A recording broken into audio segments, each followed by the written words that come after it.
Bagong garden daw ito mga kapramdi dito sa loob ng Botanical Garden dito sa Baguio City. Ini-encourage nila ako na pumunta dito dahil sobrang ganda raw. Kaya gusto kong pasukin at gusto ko ipakita sa inyo kung talagang totoong maganda. Tara, pasyalan natin ang tawag dito, Baguio Botanical Garden, PMSEA Garden. So ayan.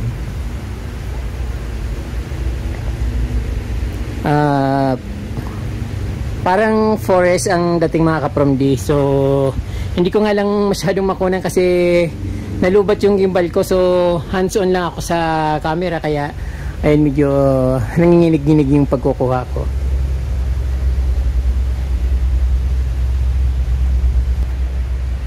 Iba-iba yung daan dito. Mayroon dito sa medyo mababa lang, may diretso pataas. Ito nasa parang middle way, middle pathway.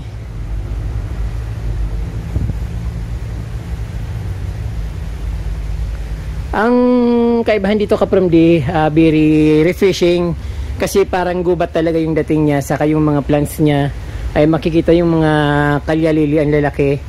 So katulad din nung tinanim ko na kalyalili dun sa malapit sa malapit sa bahay, yung bago kong tanim, ganito rin yung kalalaki pag lumago. So ayan, napakaganda nga ng ng klima, bukod sa napakalamig, tapos yung ambience niya talagang sobrang lamig at parang nga siya, parang gubat.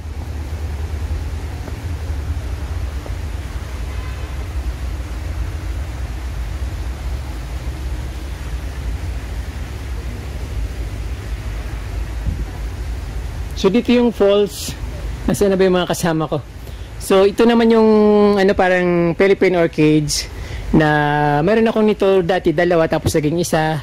Dinala sa akin ni Sir Siraon of Rizal, Antipolo Rizal yata or Tanay Rizal. Thank you po Sir Siraon, shout out po sa iyo, Armando Siraon of Rizal. Salamat po.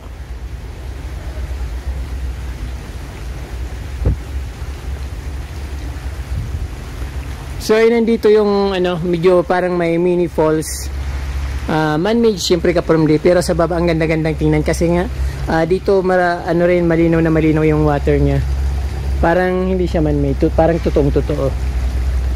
Napakaganda. Tapos yung mga malalaking puno, yung ambience, super cool.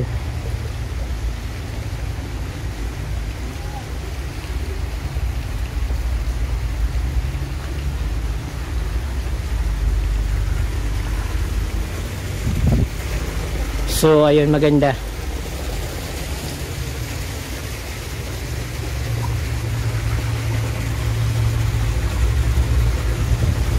Dito naman ang dami-daming wishing pool dito, napakaganda oh.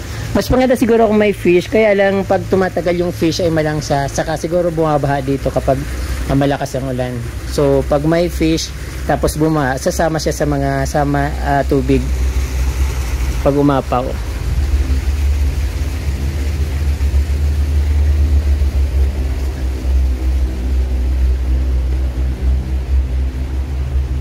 Maganda dito.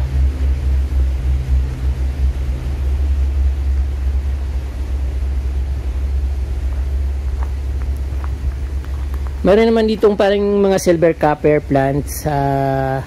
Meron din ako niya pero hindi ko man napaparami, so try kong iparamihin. Din ito nga kapramdi yung sinasabi kong Philippine Orchids. Ang pinakapangalan niya talaga kapramdi ay Medinella. Ayan. Maganda yung flowers niya kasi nga kakaiba. Mayroon nitong parang red. Ayun, sabi nga may pink. Ito yung pink saka may white. Malinis. Very refreshing yung dito, yung kapaligiran.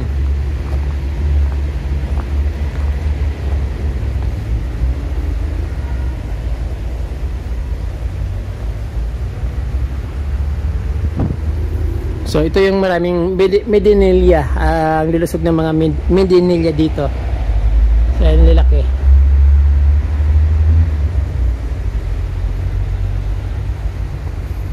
Malawak pala ito pataas.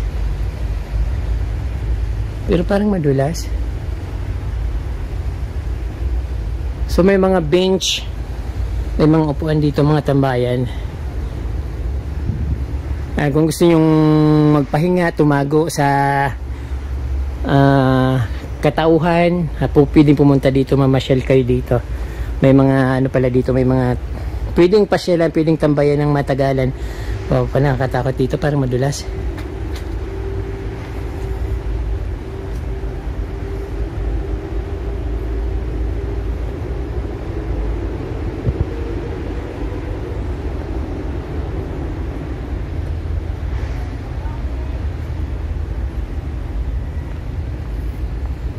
Ito yung kulay red na Medinilla. Marami akong nakikita nito sa mga bukid, Kapromdi. Doon sa amin sa bukid. Hindi lang ito meron dito, pero sa amin meron din. Ito yung flowers niya. Kung nakikita nyo. Makikilala nyo yung sa mga dahon niya. Medinilla miniata. So ayan, makikita yun sa mga bukid dito sa atin sa Pilipinas.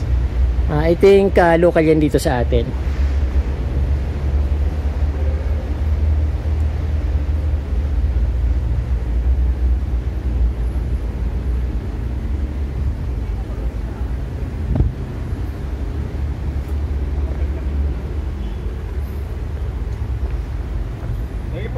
Dito sa teachers camp na lang paglingot na.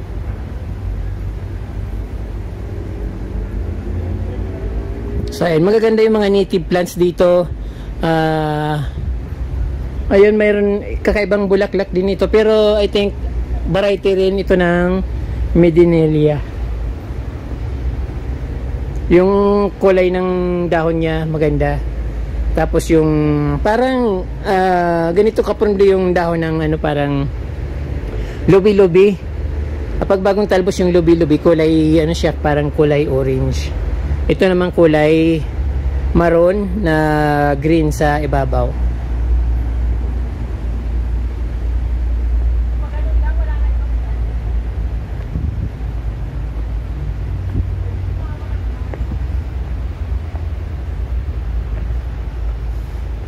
Marami pala akong makukuha ng halaman doon sa amin kung gugustuhin ko. Kasi nga, yung mga plants na pinapakita dito, ay nakikita ko rin doon sa ano namin, sa bukid namin. Sa pinakabukid. Ito. Osmosilon trilobatum. I think ano.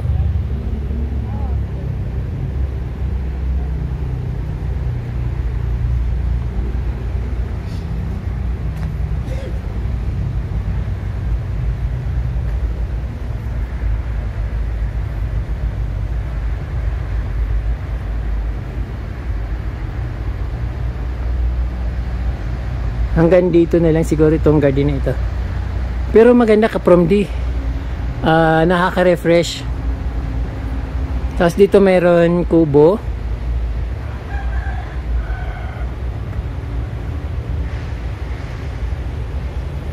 So hanggang dito na lang.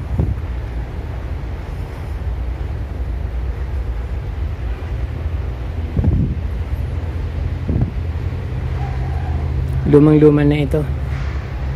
And sira-sira na yung bubong niya. Tapos yung bubong niya kawain lang, hindi siya nipa. Bamboo lang talaga siya. Ang maganda dito Kapromdi kasi yung ambience, very gubat. Parang talagang yung rainforest talagang dating niya. Tapos iba't ibang halaman yung makikita nung wala dun sa mga sa atin. Yung talagang pang rainforest yung mga plants dito. Meron din ditong parang napakalaking eucalyptus. Eucalyptus ba to? Pero hindi ko naamoy. Kasi actually yung eucalyptus kasi Kapromdi ganyan yung balat niya. So binabasehan ko lang yung balat niya. Yung iba-ibang kulay. Pag ma-timingan mo yung iba-ibang kulay ng parang rainbow yung kulay ng bark ng ng eucalyptus, napakagandang tingnan. At syempre maganda yung sa picture, lalo pag ikonting edit lang, so mapapaganda mo yung niya. Kaso wala siyang ibang kulay, yun lang, puti.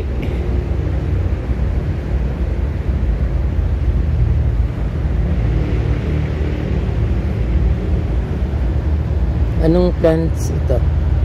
Ah, okay. Shamrock. Shamrock green.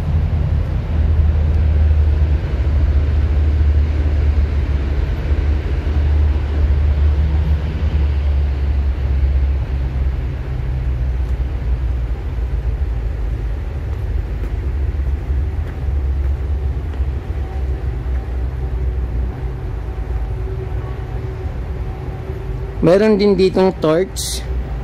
Ayun. Saan to? Saan ito papunta?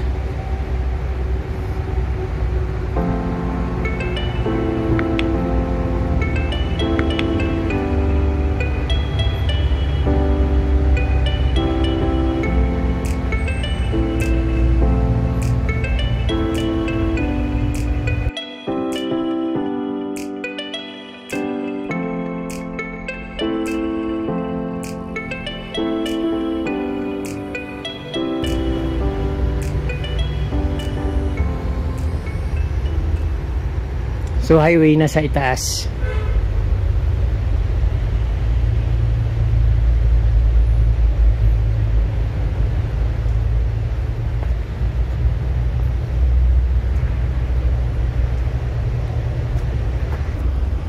Mayroon din dito kapag din na blue moss.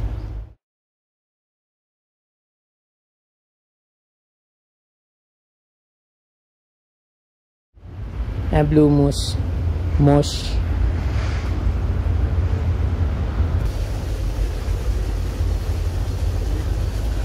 So ito kapag hindi ko alam na halaman pala ito.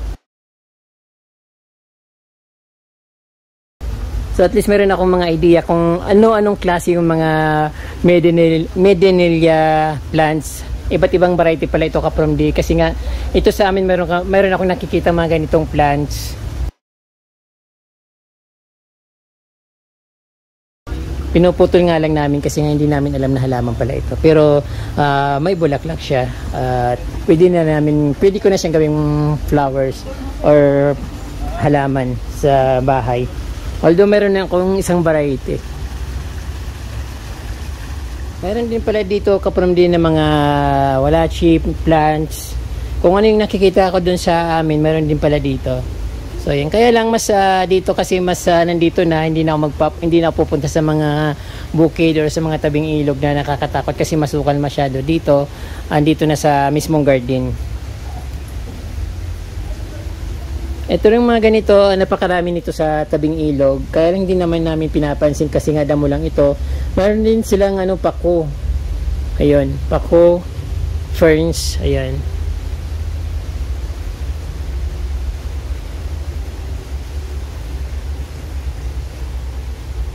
Itong gabi na ito kapag di ginugulay din ito sa amin. May mga tawag diyan yung mga meron silang tawag diyan sa amin pero hindi ko alam kung anong tawag diyan. Basta ang alam ko, gabi siya at ginugulay, parang ginagawan laing. Ayan, so mostly Medinilla ang mga plants dito. Katulad nito, ang mga iba't ibang varieties. Pero wala akong nakitang white, lang pink in red. Ayan. Red tapos pink.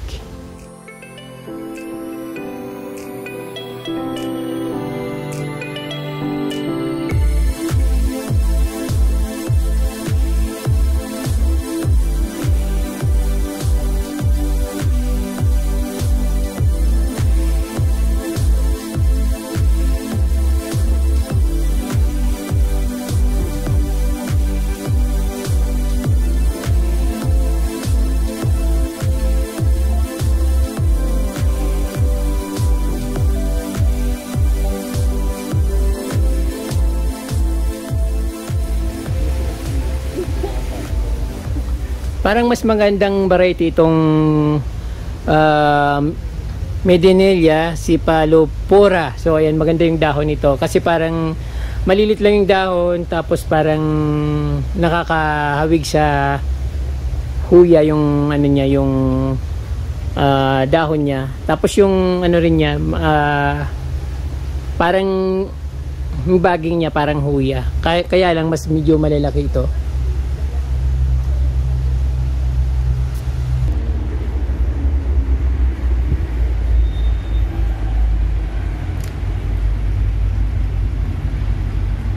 Yung man-made river dito, magandang tingnan kapag hindi parang talagang ano siya, parang very natural ang pagkagawa nila.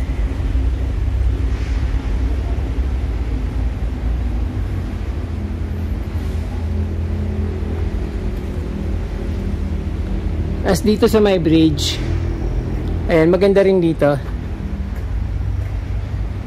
Medyo madilim pero magandang tingnan.